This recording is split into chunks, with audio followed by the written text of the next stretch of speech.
Good evening, everyone. Welcome. Thank you for being here tonight for another session on research arranged by the Canadian Coalition for Homeopathic Medicine, or for homeopathy. The purpose of our coalition is to work together for freedom of choice in medicine and to promote homeopathy. The Canadian Coalition for Homeopathy launched in April of 2022. The mission of our coalition is to bring together patient associations, homeopathic practitioners, researchers, and industry stakeholders who wish to promote homeopathy in Canada and preserve the freedom of choice in medicine. We have started this research series around a year ago, and we are very delighted to present another one tonight. And just before we start tonight's session, just want to remind you that if you go on our homeopathycoalition.ca in the news and events, you will see a list of future sessions. The next one will be on December 3rd by Dr. Gerald Pollack, the fourth phase of water. So I'd like to invite you all to be there and be part of this continuing conversation on research in homeopathy. And for those of you who are interested in more works, we have posted all our previous webinars on our website. So please go on and look at the previous webinars. We have had some very fantastic researchers who presented their works or talked about the other researches that have been done. And we also want to encourage all of you to go to this website, Homeopathy Research Institute, where you can have an overview of what is happening in the world on research in homeopathy. There are many fantastic papers and reviews and articles in this website. And the website is hri-research.org. So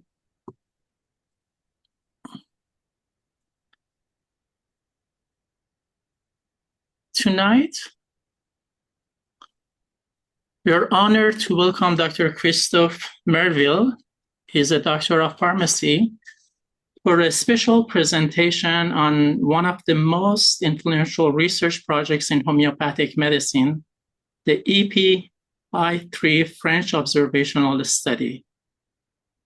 This landmark study involved 8,880 patients and 850 general practitioners across France, and remains one of the largest real-world investigation into homeopathic care ever conducted.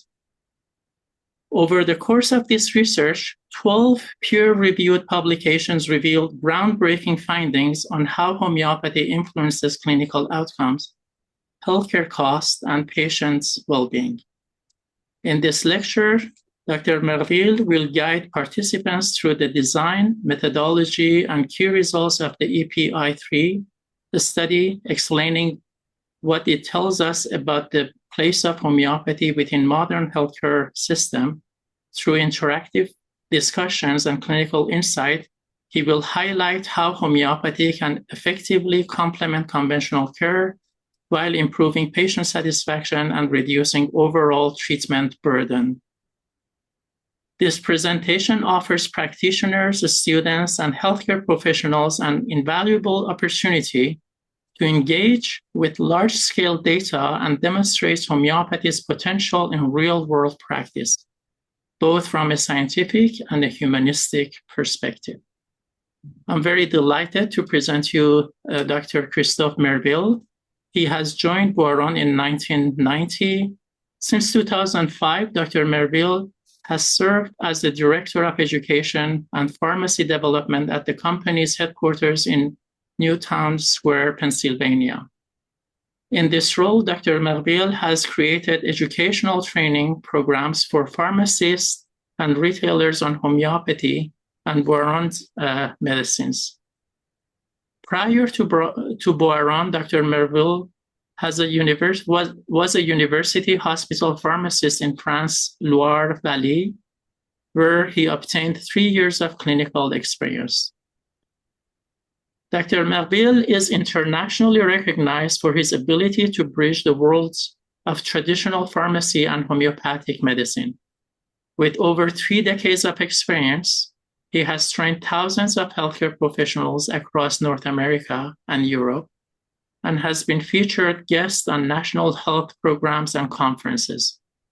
His passion lies in empowering practitioners and the public to understand homeopathy's scientific foundations and practical application in everyday healthcare. This free online event is open to homeopaths, healthcare professionals, students, and anyone passionate about evidence-based complementary medicine and integrative health. So without further ado, I'll invite Dr. Merville to share his screen and start his presentation. Thank you so much. Thank you so much, and thank you. I'm very honored to be invited by the Canadian Coalition for Homeopathy this evening, and I will really do my best to entertain you and share the results of this wonderful study about treatments, different treatments in homeopathy. So I think you can share the screen. So before we go and jump in the subject, you can see this slide and you can see a QR code on the slide. And I encourage you, if you have Wi-Fi access, to scan this QR code. You don't have to download anything or to share any personal data, but this will allow us to interact. That means I will ask you your opinion, your suggestions, and we will all see the results in an anonymous way. And that, I think this will make the experience more engaging, more interactive. So a few words about myself. I'm French, born in France, and I was treated for severe allergies when I was a teenager by a physician who was also a homeopath. And he was successful in really decreasing the intensity of the severe hay fever episodes. And that started to puzzle me. A little bit later, I came across a couple of books on homeopathy, on Hahnemann. I was a very avid reader on the history of medicine. And I really quickly found that Hahnemann's position, Hahnemann's research was extremely interested. Then, getting older, I started my studies in pharmacy, and I opted to have 36 hours on homeopathy in my third year of pharmacy.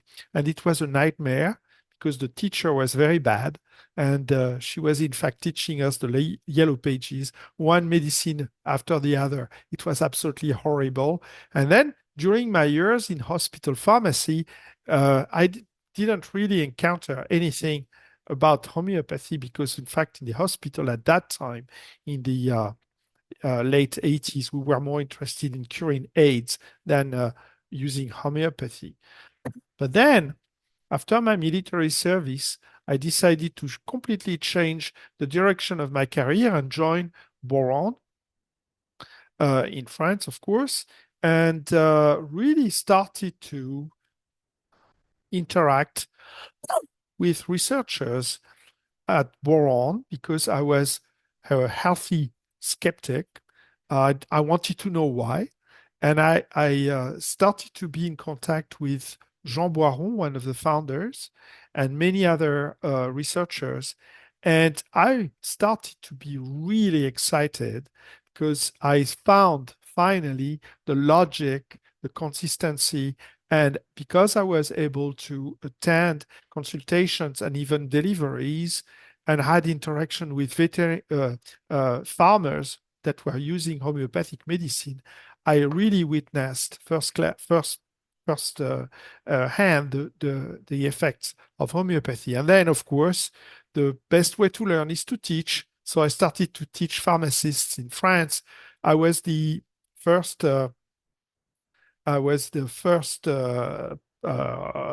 presenter of the first continuing education program in pharmacy in France in the year 1992. And coming to the US, I decided to do the same thing and preaching, informing pharmacists of what they should not ignore about homeopathic medicines. So all this lead me to talk about research. And you know that talking about research can be extremely boring because it's so precise. There are so many details. And it's always a challenge to find an interesting narrative. And today I will try to meet the challenge and interest you in this wonderful study, EPI3. So I encourage you once again to scan the QR code. We'll use it in a few minutes, and you can scan it at any time. So let's talk about the study itself. What is it? Of course, you heard the introduction, and it's a very large pharmacoepidemiological research on an immense number of patients. This is a study that has been requested by the French health minister, who wanted to know exactly how much homeopathy was used, what were the outcomes, and Boron took a risk in founding it. Means Boron, the company, gave an amount of money to found the study absolutely without knowing anything about the outcomes. So that was really taking a risk. If the outcome was negative, were the outcome negative, we would have lost the money and have to face the controversy. So I think homeopathy is a little bit a matter of faith at some point when you start, and this is really embodied in the direction of that Boron took in founding this study. So I encourage you to look at your phone. I'm pushing this first question, and I'm asking you just to see if it works. How many people are using homeopathy in France? You have one choice. So scan the QR code. I already see some answers very well. So you see the choices. How many people use homeopathy in France? At least once or regularly. And let you vote. Okay, good. How many are we around the table? I think we're about 20, 30 people. Okay, so answers are coming. Great. This is a poll that has been made in 2018, and it gives you I'm going to share the results in 1 second. Last chance to cast your vote. Okay, so yes, all right. C is the right answer. 56% used homeopathy at least once, and about 11% of the population use it regularly. So homeopathy is really present in France, perhaps because Hahnemann decided to follow Mélanie d'Hervilly, his second wife, who was French, and decided to capture him and install it in Paris. So why do we have EPO3? It is an observational study. We'll see in a minute what it means. And it was conducted between 2006 and 2012. So the data were collecting during March 2007 and July 2008, but the publications went from 2008 to 2012. The small QR code, this one here, maybe I can use the whiteboard. Yeah, this one here. If you scan it, you will have access to the 12 publications. If you choose to scan it, you need to scan the big QR code after that to go back into interactivity. So 12 publications and 1 validation.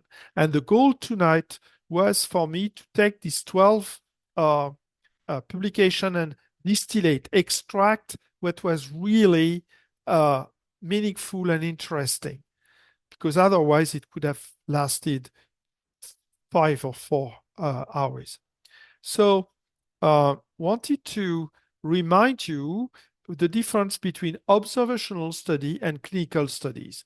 In a clinical study, you are the researchers are making interventions at the patient's bed. Klonos in Greek means the bed, the patient's bed. So clinical is really researchers are acting, proposing a treatment, an action directly on the patient. Observational study, there is no intervention. The researchers are looking at the outcomes. They review the files, they review the records, and they look at what has happened without, of course, interfering with anything. So that is very important. Some people say, oh, observational study, that's less important, less meaningful. No, it's just another way to evaluate the treatments. It has its value, and it's very important. It has also its advantages. So it's important to consider the value of observational studies. So let me talk a little bit about the design of the study. So follow me with that. First of all, what did the study wanted to do? The first and most important question is, well, people are buying homeopathy in France. There is homeopathic medicine in every one of the 22,000 pharmacies, and people are asking it. Pregnant women like to choose homeopathy first. For flu-like symptoms, you have a lot of different options. The pharmacists were at least reasonably trained and knew that in doubt, in front of a person that had already a chronic treatment or a pregnant or nursing woman, homeopathy was a safe choice. So what is the place of homeopathy in primary care in public health in France? Is there any difference between the people who use homeopathy and the people who do not? Do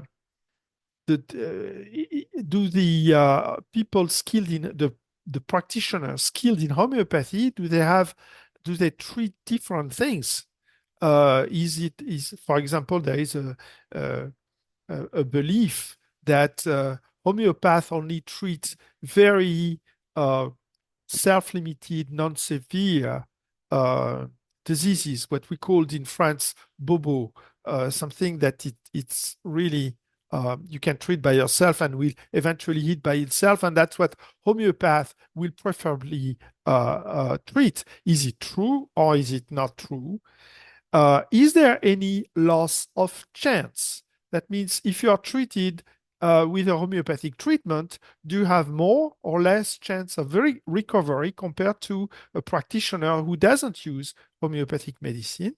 And of course, is there any difference in cost and safety between the homeopathic treatments or not? All those were these questions that EPI3 aimed to answer. So now I'm looking at the design, so bear with me, upload all these information. It's not very complicated, but it is really important for you to have this in mind to understand the real value of the study. So the practitioners that gave the treatments were divided in 3 groups. The first group are what we call conventional practitioners. So I choose a red capsule to symbolize their activity. They are in general practice and they usually prescribe conventional medicines. The mixed practitioners, symbolized by this green leaf, they occasionally will prescribe alternative medicines, including homeopathy, but they can use also herbs, supplements, different techniques like acupuncture, like meditation, and so on. And finally, symbolized by a blue tube, uh, the general practitioners who had a certification in homeopathy. So there are some kind of diploma, sorry, about homeopathy. We'll call them homeopath, knowing that, and it's very important, these practitioners were prescribing conventional medicines and or homeopathy when appropriate, when they find it was the most appropriate. So in no way homeopaths were only prescribing homeopathic medicines. They were using what they felt was appropriate for the patient's benefit. And that's very important to keep in mind. So we have three groups of practitioners. And remember, the research was looking at prescriptions over a certain period of time. So let's go to the next step. And the next step is the type of pathologies that were investigated. And they were divided once again in three types: musculoskeletal disorders, sleep anxiety depressive disorders, and upper respiratory tract infections. We'll see them a little bit more in detail as we go. So you see that the design start to take shape. Three types of practitioners with different types of prescription, three types of pathologies. Now let's take a look at now what do we evaluate. We compare the treatments between the three types of physicians. So that's very important to remember. What we compare, what we evaluate are the treatments from the three types of physicians. In terms of quality and quantities of medicine, the cost and difference, very important, differences in outcomes. So the patients were, of course, evaluated as well in terms of who they are, how old they are, all the parameters for personal parameters. And also they were given an assessment in the quality of life and also a physical and mental assessment with 4 follow-ups after 3 days, of course, at the consultation, the first consultation, but they were followed up 3 days, 1 month, 3 months, and 12 months after the initial consultation. And they were also asked about their beliefs in complementary and alternative medicine, where they're more inclined to be treated with homeopathy or alternative medicine than with conventional therapy. So all these, if you really are interested and want to know the nitty-gritty and all the details, all that are in the 12 studies that have been published, reviewed, and are, which is great, in free access. So you don't have to subscribe to any review. If you follow the QR code I gave you, you can have access to them and read them. They are gems into it. We cannot go through each one of them, of course. So I'm trying to distillate the whole thing. The patients, well, that's a typical profile, mostly female, active, highly educated, and about 45 years old. But that's a general profile. You had, in fact, many different type of patients. So now that we have seen the setting, let's take a look at the results. So let's take a look at the results in the first type of pathology, musculoskeletal disorders, mostly problems of the spinal, I lost my things, not the spinal cord, but okay, the back, and also osteoarthritis and tendonitis. So this is a little slide that I intersected two give you to help you with interpretation of the next chart. So we are measuring the DMS scale, the drive for muscularity scale, which is a scale that evaluates the effect of the musculoskeletal disorders on the person, mostly his or her mobility. What is important is to see that on the vertical side, you have a score. And as I say here, the higher the score, the worse it is. A high score means an aggravation. A low score means a patient gets better. So the lower you are, the better. On the horizontal scale, you have 3 days, 1 month, 3 months, 12 months. That's the time of follow-up. So this is important to understand because the next chart will give you some of the results you need to be able to interpret. So good. So these are, let me erase that. These are the results for the two first groups of physicians. You see that you have results for the conventional physicians, the mixed one, those are that were using alternative medicines, but were not skilled in homeopathy. And what do you see is that initially the score is quite high, that patient is in great deal of pain and discomfort. And after 1 month, it goes down little bit more down in 3 months, a little bit more down in 12 months. So with those two groups of physicians that were using their treatments, but they were not skilled in homeopathy, this is the result they got. And this is quite indistinguishable. That means both groups of physicians got the same results. Now, I'm asking you to participate. And my question to you is this. You have on your phone, I will push it now, you have two types of curves. The first one on the top of your phone is this. You have a curve that is lower than the others. And in the second choice, you have a curve that is higher than the other. So the first answer means the homeopathic treatment works and decreases the DMS. The second choice is the treatment didn't work at all and you have no change in the DMS because you know homeopathy is a placebo and doesn't work at all.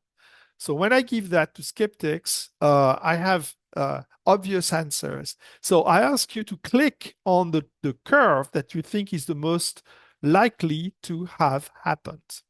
So once again, a high score means discomfort, a low score means improvement.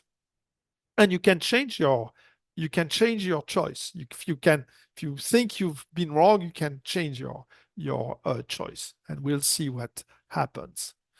Of course, being in the coalition for in favor of homeopath, you have faith. Okay, good. 2 more seconds to answer. I will answer myself just to see that it works. Yes. Good. So let's last chance. Good. I think you're all, the majority of you is correct. So this is the actual curve. So for musculoskeletal disorders, when we evaluate the patient's comfort, pain, quality of life, we see that when they are treated with homeopath, they are consistently scoring better than the two other groups of physicians over a period of 12 months. What is interesting is at the end, they are almost similar.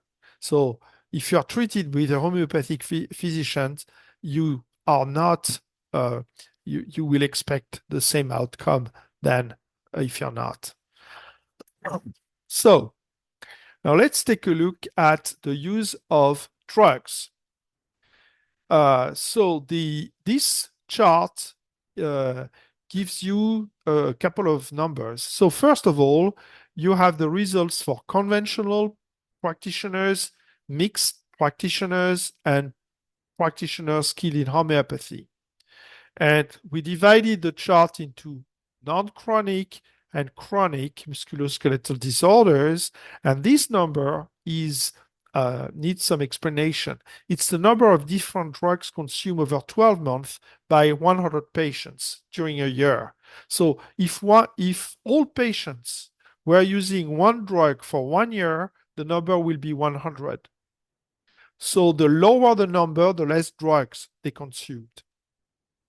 So you can see that for non-steroidal anti-inflammatory drugs, you can see a clear difference between the two first group of physicians and homeopaths. Same thing for analgesics. Same thing in chronic, very clear decrease. And for analgesics, also very significant decrease. So homeopaths were using less, in fact, sorry, patients treated by homeopathic physicians were less in need for analgesics and non-steroidal anti-inflammatory drugs. So let's take a look, and I remind you, for the same type of outcome, means there is no difference, no significant difference between the in outcome at 12 months, that was our first exercise, between the three groups. So let's take a look at the second type of pathology, sleep anxiety and depression. So let's take a look first about the outcomes. You still have the same type of group. You have your two classical, conventional mixed practitioners, and here you have the homeopathic group. And here you have the percentage of patients showing improvement in anxiety and depression. And you can see that after a month, 3 months, and 12 months, you have different outcomes. Well, that's interesting because here the percentage for homeopath is always superior, if I'm not mistaken, except here, but largely in general superior compared to the other type of treatments or type of practitioners, if you want. Let's take a look at the improvement of patients in terms of sleep disorders.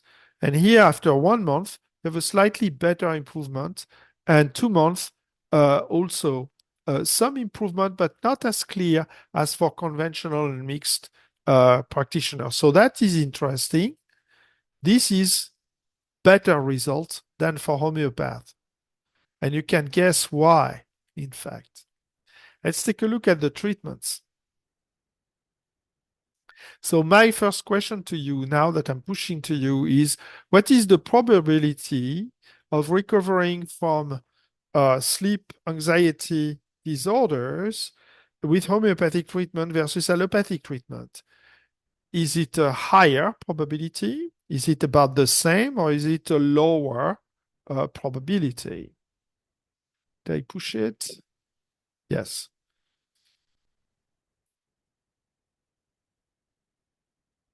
So how likely is it to recover from these troubles with homeopathic treatment versus allopathic treatment?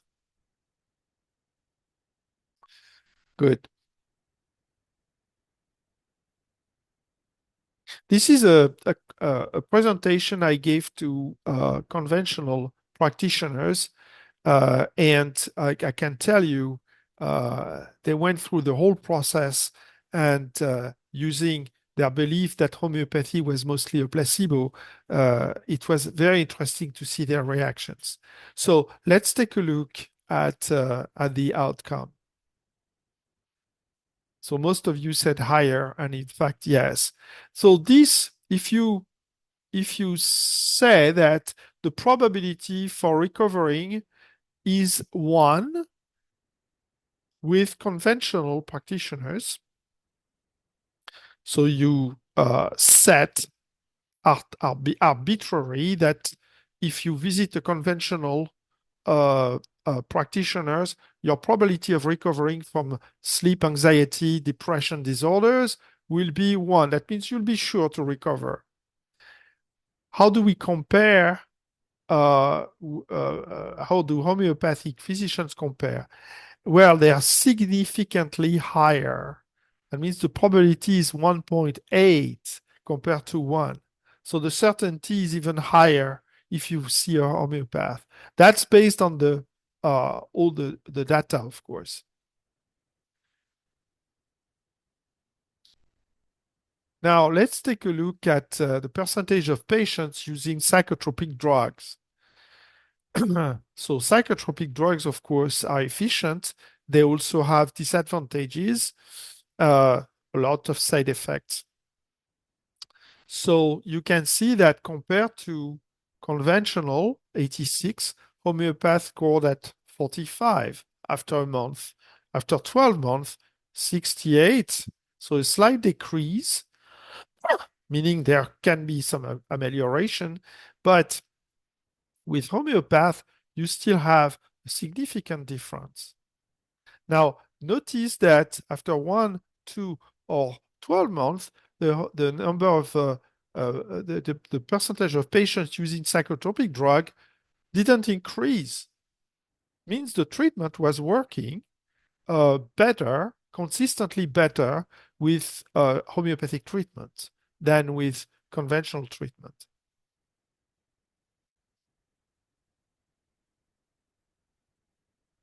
Same thing for the type of psychotropic drug used by the patients. You can see that conventional physicians didn't use any homeopathy. And homeopaths were using about, 43% of them, of the patients were using homeopathic treatments. But the homeopaths, when needed, were using antidepressant, lithium, antipsychotics, normothymics when needed. So this is important. Homeopathic, general practitioners skilled in homeopathy were not reluctant to use conventional drugs when they seem it was appropriate, either combining homeopathy with it or adding, or not using conventional but using only homeopathy when appropriate. So this is the same type of result. If we arbitrarily set the probability of using a psychotropic drug by conventional physicians to 1, when you look at homeopath, they were using less than half, at a very significant number.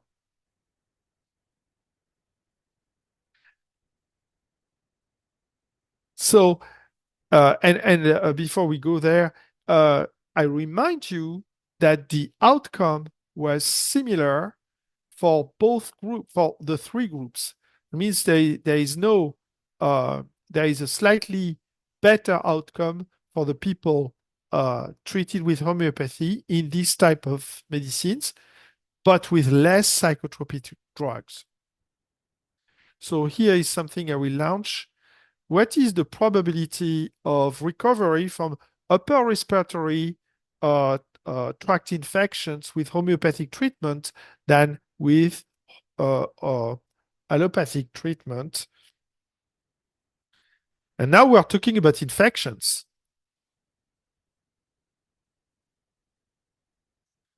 So what is the probability of recovering from upper respiratory tract infection with homeopathic treatments versus allopathic treatments? Yes.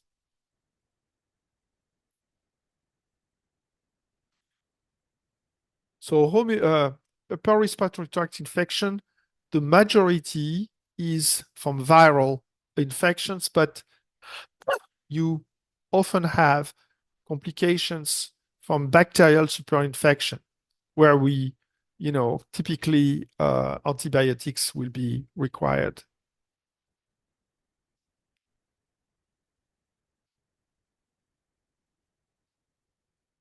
So let's take a look at the results. This is the answer to the question. Once again, if we fix the probability of recovering with conventional treatments to 1, homeopaths have a similar outcome. Means if you see a homeopathic physician or if you see a conventional physician, your probability of recovering are the same. You have no loss of chance. But now the same question, how do we achieve that result? And I'm pushing that to you. How is the use of antibiotics by homeopathic doctors compared to non-homeopathic doctor? Is it much more, about the same, slightly less, about half? So I'm asking you to compare how much antibiotics the homeopathic doctors are using compared to non-homeopathic doctors. A little bit less, about the same, much more.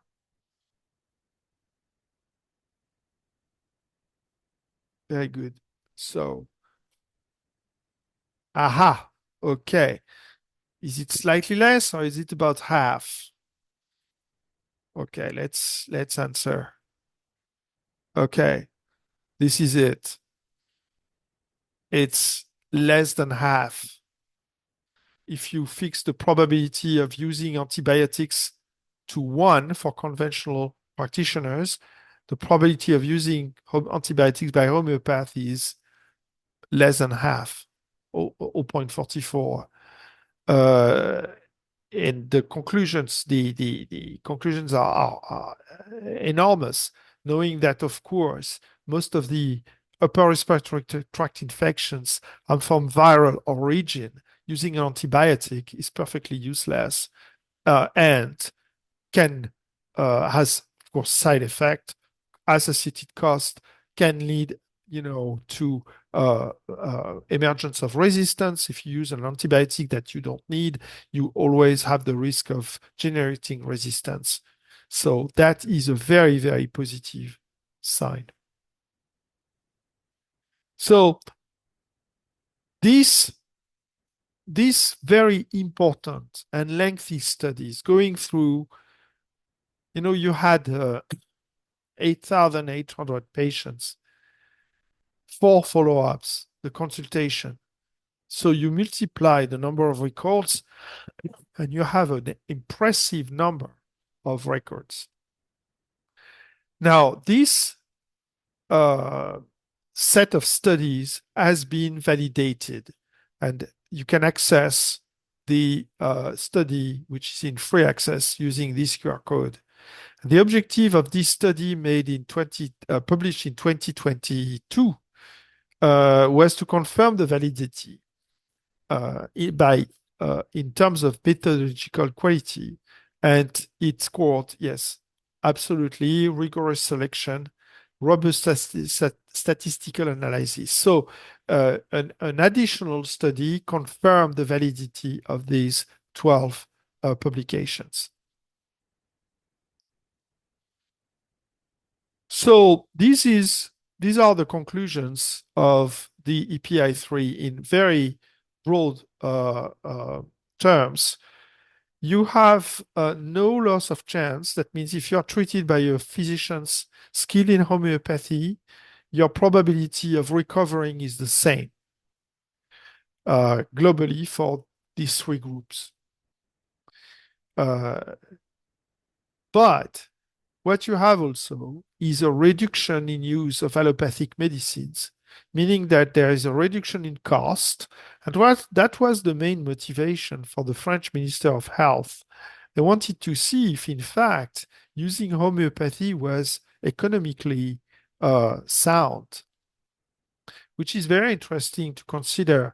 In France, the healthcare system, of course, is global, that we call that social security, sécurité sociale.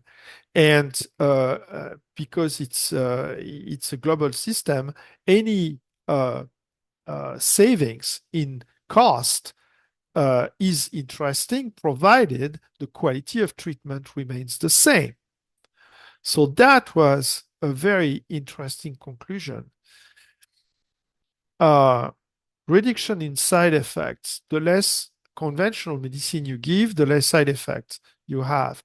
So they noticed, if you look at the study on the uh, sleep, anxiety, and depression disorders, they noticed a very interesting thing. They noticed, in fact, that the population treated by homeopathic practitioners had a much lower incidence of hip fractures. Where does it come from? Well, it comes from the fact that these people affected with osteoarthritis and with sleep problems, when they were not taking as much psychotropic or hypnotic drugs, had less chances to fall when they were waking up at night, which is the main etiology for hip fractures. So one of the main effects, noticeable enough to be written in the study, was a drastic reduction of hip fractures in people affected with musculoskeletal disorders and sleep problems and treated with homeopathic treatments. Very noticeable because, of course, repairing a hip fracture in a 70, 80-year-old patient is costly and, of course, uncomfortable. One thing that I want to highlight, and we don't talk about it too much, and I think we should talk about it more, is with homeopathic treatments, you know that there is a certain flexibility in the regimen. Means you can tell your patient afflicted with osteoarthritis that they can take the medicine, let's say Bryonia or Rustox, as soon as the pain flares up.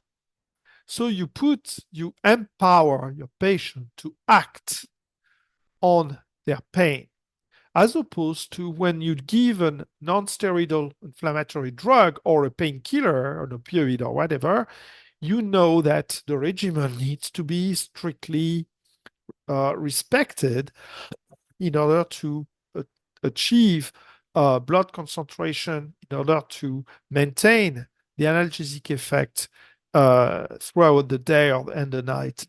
So the patients know that when they start to take painkillers, it's over. They will be relieved from the pain, but they will have the side effects, and they can't change anything. They have no power, they cannot act on the treatments. Whereas with homeopathy, if you tell them, okay, you can still take the painkiller when you need, but before, try the homeopathic treatment when you need it and as soon as you need it. You know that given the choice, people will take the painkiller at the last extremity because they know the cost of it in terms of discomfort, in terms of side effect. Whereas with homeopathic medicine and no side effect, they can act on the pain right there when it starts, which is a good choice because homeopathy works always better when you start. So there is a huge effect here in terms of cooperation and compliance of the patient to the treatment when homeopathy is involved. And that's enormous because especially on pain, if you have the patient's engagement, half of the battle is won. So I always emphasize this. This is for us, cost and side effect is almost obvious, but this is a very interesting psychological effect that is unique to homeopathic treatments and deserves to be highlighted. There are countless of other conclusions in the studies. I cannot go through them, because we will stay here forever. But this is the main distillation of this study. And lastly, before we go to Q&A, if you want to enter a word to qualify this presentation, you can do so. We'll create a word cloud, and I'm ready for questions if you have any.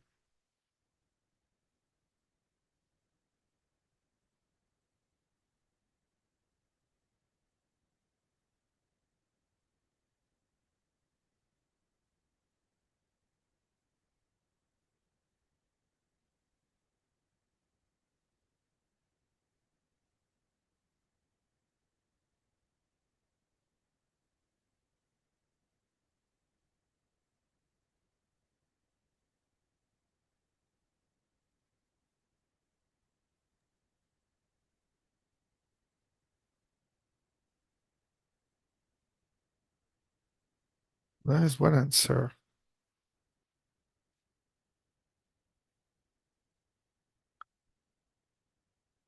I think there is a question here. I'm not sure I understand. Maybe if you can put it in the chat, because I don't think you have, you can really uh, ask a question with this. But if you put your question in the chat or if you ask it live, I let the moderator do their job if there is anything that's unclear.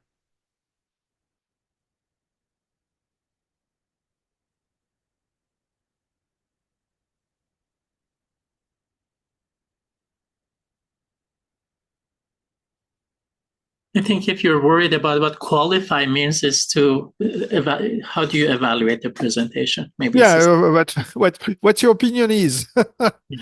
you know, just a word.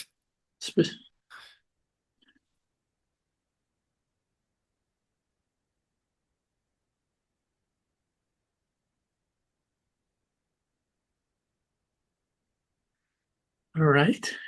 So I see some questions on the chat, but let me know I'll let you handle the questions if what Sure. you know. So thank you so much, Christophe. That was such a wonderful presentation, enlightening indeed.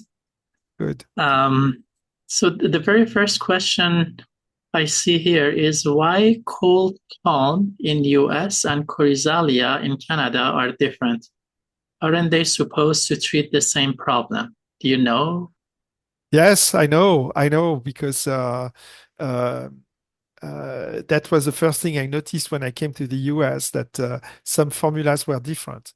Where in the United States, we have to follow the US pharmacopoeia, and there are components in chrysalia that you have in Canada that are not registered in the US pharmacopoeia. And so this is why the formulas are slightly different. So they treat the same problem, of course, but we have to adapt to the country's regulation. And this is something that we always try to solve, because one formula is better for the whole world. It allows us to compare the pharmacovigilance, to compare the efficiency. But unfortunately, we have to, well, fortunately or unfortunately, but we have to comply to the local regulation. That's the only reason. Okay. Can I ask a question while we go through others? When a French physician studies homeopathy, specializes in homeopathy, how long is that training and how is it done? Well, You there know? is no, to my knowledge, there is no official, I would say, diploma in homeopathy delivered by the Minister of Health. However, you have schools of homeopathy, and one of them is the Center for Education and Development in Homeopathy. And if you complete the whole cycle, which is, I think it's about 60 hours if you want to take the whole thing, You learn how to prescribe in chronic and acute conditions. So it's a complete, but the course is made in his module. So if you just want to learn about pediatry, about gynecology, you can stop there. But the whole program is, I think, it's 60 hours. Thank you very much. So the next question is, do homeopaths prescribe drugs in France? Well, of course, those who are medical doctors can prescribe. Yes. In fact, uh, in France, all drugs are delivered in pharmacies. You cannot get any medicine or any drug outside of a pharmacy, which is very different from the US. I'm not sure about the Canada. I'm sorry because I'm not familiar with the Canadian legislation. But in France, you cannot buy a drug from outside of a pharmacy. So if a physician wants to prescribe homeopathic medicine, they will write a prescription and the pharmacist will deliver it exactly as if it were a conventional prescription. Yes. I hope it answers the question. Yeah. But are people allowed to practice homeopathy without being a medical doctors in France? No, you cannot exert medicine, you cannot diagnose, prevent, or treat if you do not have a medical degree. Okay. So there is no such thing as a non-medical homeopath in France, and it kind of makes sense, but that's my opinion. Maybe we can discuss that another time. But the diagnosis is a very important, and the ability to prescribe what is best for the patient, which sometimes cannot be homeopathic medicine, unfortunately, is primordial. So in France, in order to prescribe to diagnose or to prevent, you need to be a physician, but you can choose what type of treatments you give, obviously, as the study was showing. Very good. So the next question is, are there any studies on wound care? So actually, I just today learned about a new study on the action of calendula extracts on wound care. Uh, if you that is probably one of our best ambassadors when we talk to uh, physicians that are not familiar with homeopathic medicines. Uh, Treating wound care, especially with calendula extracts, homeopathic calendula, you can find at least, I would say, 6 or 7 studies on PubMed. If you say calendula wound care, you'll have a lot of studies. Calendula is also very interesting in preventing and treating radiodermatitis. Of course, you also have uh, uh, non-topical homeopathic treatments with paraginium for superinfection, with medicines really for the suppuration like Hepsolf and so on for infected wounds or bad wounds.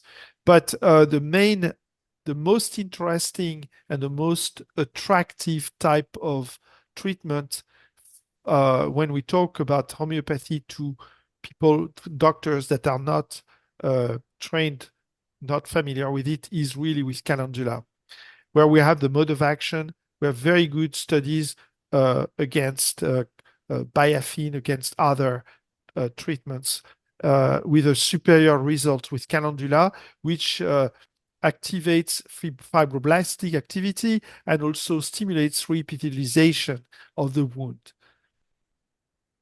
Beautiful. Thank you so much. Somebody is asking for the code for research, but I think the link has been put also in the chat. I believe the code takes people to the PubMed page. Yes. The code for the research, yeah. So the link is here in the chat Okay. for anyone who's Perfect. interested. And then Okay. the next question is, well, a lot of people are thanking you for this wonderful presentation. Thank you. Why some Boiron remedies ordered from Amazon Canada have black print on them instead of usual blueprints? Are they still made by Boiron or fake? Maybe, So, yeah, this is a very important problem. Uh, and this is really a concern. You know that Amazon doesn't is not a pharmacy. Amazon is just a supplier of anything, and they have very little control on what they distribute. So we know that unscrupulous people buy medicines, recondition them, relabel them, and sell them on Amazon. And of course, it's completely out of our control. That means if we cannot control what people do with the medicine they buy from us. And I know, unfortunately, some people are uh, relabeling, tampering, you know, putting another indication. It's very obvious. You see the label has been changed. You think there is a yeah, mark. That is a red flag. My uh, advice is try to buy directly from either a pharmacy distributor or Boron directly. You'll be sure that it's our product. The second thing I wanted to say about Amazon is I saw on Amazon that they were selling medicines that were uh, uh, dangerous. I was able to order tinctures of aconite, Aconitum napellus, which is a poison. Uh, there is no use of the tincture of Aconite napellus, a few drops and you're dead. But I saw it on Amazon without any particular prescription. So I urge you to uh, be very, very careful. We at Boron, we are pharmacists. We can, if you're in doubt, we don't know, and so on, we can tell you this or that on the product. But unfortunately, despite our efforts to warn them, to tell them, be careful, you're really not controlling what you're selling. Uh, but caveat emptor, when you buy medicine from Amazon, be careful, especially homeopathic medicine. And I'm sorry to say that, but it's the reality. yes. My patients have shown me remedies they bought from Boiron, and it's obviously a second label has been put on top of the previous label. That's very unfortunate. Yeah. And let us know if that happens. Take a picture and let one know because that gives us leeway to act with on Amazon and say, hey, uh, buying from us is one thing, but buying from a third party is dangerous for the patient. Yes. Great presentation. Thank you. Take care. Wonderful. Any other questions? Let me go to the question and answer section, actually. Are there? High dilutions in France. Uh, so in France, the pharmacopoeia tells you that in the CH scale, what is called in North America the C scale, you cannot go above the 30. The pharmacopoeia forbids higher than 30 CH or 30 C, but you can buy Korsakovian dilutions up to 50,000 K, so or CK, so 50 M if you want. It's not very easy to find higher than that, uh, but you cannot find above 30X, which is called DH in France, 30C, which is called CH in France, and above 50,000 CK, Korsakovian dilution. And I don't think you can find LM dilutions in France. I may be wrong, but they are very, very rare.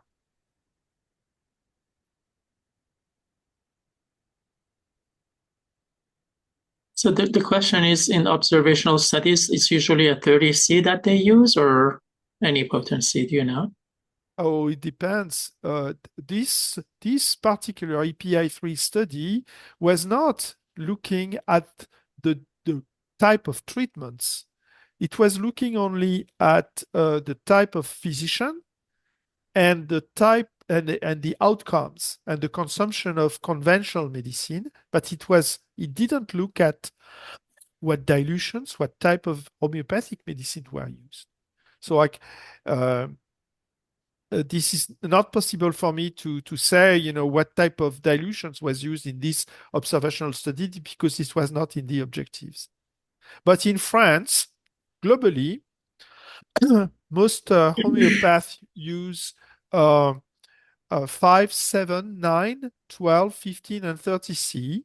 The highest dilutions are given less frequently in general, once a week, or even once a month. Lower dilutions are more commonly used. The 5, 7, 9C is probably the most popular dilution in France. Beautiful.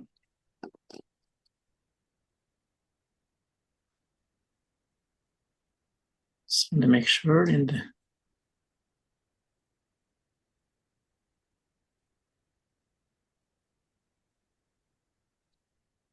very nice. Okay. Any other questions? I Don't think be shy. We have a few more minutes. Anybody else has a question, please? Otherwise, or Yeah, I think okay, I think there is a question I can answer very yeah, easily. go ahead. Yeah. If you buy from the brown page on Amazon, it is direct from the company, yes. But once again, look at the tube and the medicine. If it's tampered, if it's not okay, call us.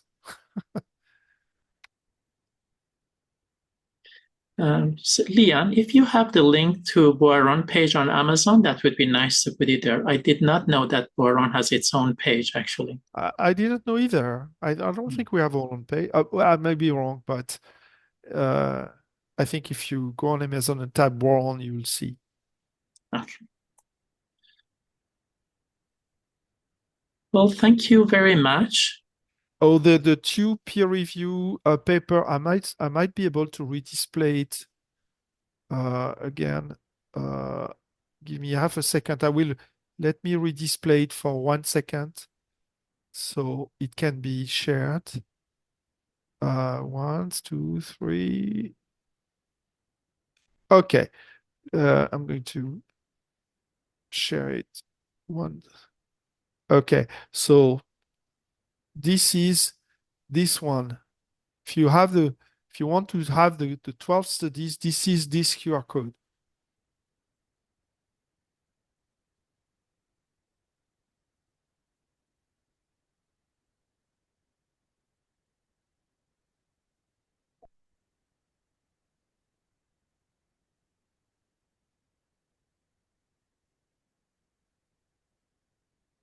Oh,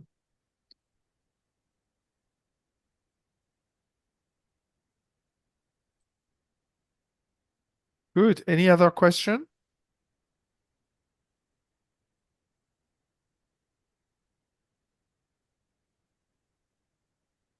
very good. Thank you so much. This was a fantastic presentation. Gave us a lot of insight, and I'm sure we will share this link with anyone who wasn't able to attend tonight. And I want to invite all the participants to share the link to this presentation to all your contacts. I think everyone in Canada needs to know that homeopathy is as effective, if not more, according to many, many studies now that have happened in the last 10 years. We have to do everything we can to dispel this myth that homeopathy is not any better than placebo. Multiple studies have proven that homeopathy is far superior to not only placebo, but to conventional medicine. And I'd like to invite you all, and I want to invite you to ask all your patients, relatives, friends to join us on December 3rd for a talk on the fourth phase of water, about the Qualities of Water by Dr. Gerald Pollack. As you know, homeopaths believe that there is something very special about water that is able to imprint or capture the essence, the quality of the substance that it comes in contact with. So it would be very interesting to see what Dr. Pollack has to share about this fourth phase of water. And if there is no other question, I would like to thank you, all of you, for being here. Merci again, Dr. Merville, for being with us. It was such a pleasure to getting to know you and being with us. And I hope that we get to see you again. So please, if you came across any other research that you would like to share with our audience, we would love to have you here with us. I will leave that to Leanne. She was instrumental to, getting me. So I'm at your disposal if you need, if you want to me to present any subject. But thank you so much for having me. That would be so lovely. And thank you, Leanne, for bringing Christophe to us. She talks very highly of you, so I'm so glad that you accepted to come and be here. Thank you very much. Thank you, everyone. I wish you all the best. Leanne, thank you for making this a reality tonight. It was very, very lovely. We all enjoyed it. Yes, thank you, Christophe. It was wonderful. And thank you, everyone, for coming. It was a pleasure to have Christophe here to talk about the EPI3. It's a wonderful observational study as he went through with all of these results. And it's really important, I think, that we talk about this with respect to conventional medicine and homeopathic medicine. Oftentimes we don't do that, and this is an excellent chance to mention that there is a place for homeopathy alongside and working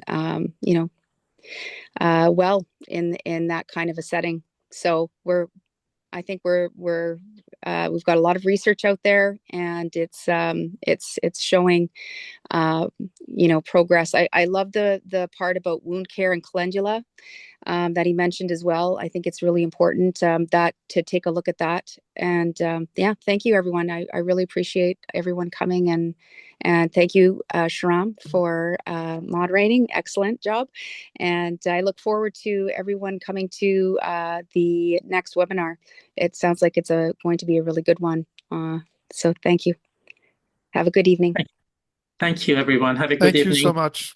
Just as a last word, I found it really fascinating that medical doctors in France, with 60 hours of the study of homeopathy, they can achieve this amazing results. Now, guess homeopaths in Canada or US who have over 1,000 hours of clinical studies, over 500 hours of experience treating patients, what they could do for the patients if we were able to do such a study here in Canada or in US. This is really amazing.